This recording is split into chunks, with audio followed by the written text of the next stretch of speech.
Breaking CM Revanth Reddy tour పై BJP నేతలు రాజకీయం చేస్తున్నారని విమర్శించారు. వేములవాడ ఎమ్మెల్యే ఆది శ్రీనివాస్ తెలంగాణలో బీజేపీ నేతల ఆటలు సాగవని హెచ్చరించారు. రేవంత్ రెడ్డి అమెరికా పర్యటన ప్రస్తుతం క్యాన్సిల్ అయింది. రేవంత్ రెడ్డి లండన్ నుంచే వెనక్కు తిరిగి వస్తున్నారు. ఈ నేపథ్యంలో బీజేపీ రేవంత్ విషయంలో రాజకీయాలు చేస్తోంది, తెలంగాణ ముఖ్యమంత్రి విషయంలో అంటూ ఆది శ్రీనివాస్ అంటూ ఉన్నారు. తెలంగాణలో బీజేపీ నేతల ఆటలు సాగవని హెచ్చరించారు. తమ సర్కారు జోలికి వస్తే తాట తీస్తామన్నారు. బీఆర్ఎస్ బీజేపీ కలిసి కాంగ్రెస్ సర్కారును కూల్చే కుట్రలు చేస్తున్నాయని ఆరోపించారు ఆది శ్రీనివాస్.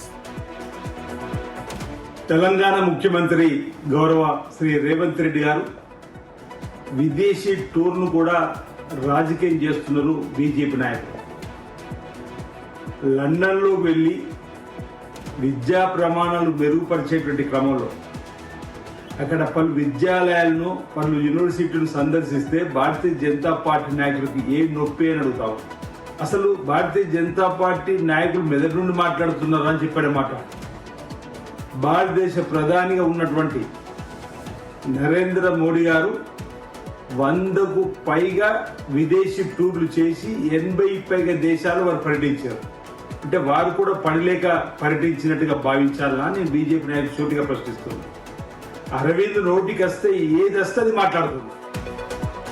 సీఎం టూర్ రద్దయింది. దీనికి రాజకీయ కారణాలు ఉన్నాయి. విదేశాంగ శాఖ ఆ టూర్కి అనుమతిని ఇవ్వలేదని మనం అనుకున్నప్పుడే కాంగ్రెస్ నేతలు దీనిపై రియాక్ట్ అవుతారని మనం ముందే చెప్పాం. ఆది శ్రీనివాస్ వచ్చి రియాక్ట్ అవుతున్నారు. దీని వెనుక బీజేపీ కావాలనే ఆపేసింది. చూద్దాం మిగిలిన కాంగ్రెస్ నేతలు ఏమంటారు. అండ్ రేవంత్ రెడ్డి బ్యాక్ వచ్చిన తర్వాత టూర్ రద్దు గురించి ఏం ఎందుకు క్యాన్సిల్ అయింది అనే విషయాలు ఆయనే స్వయంగా చెప్తారేమో చూద్దాం.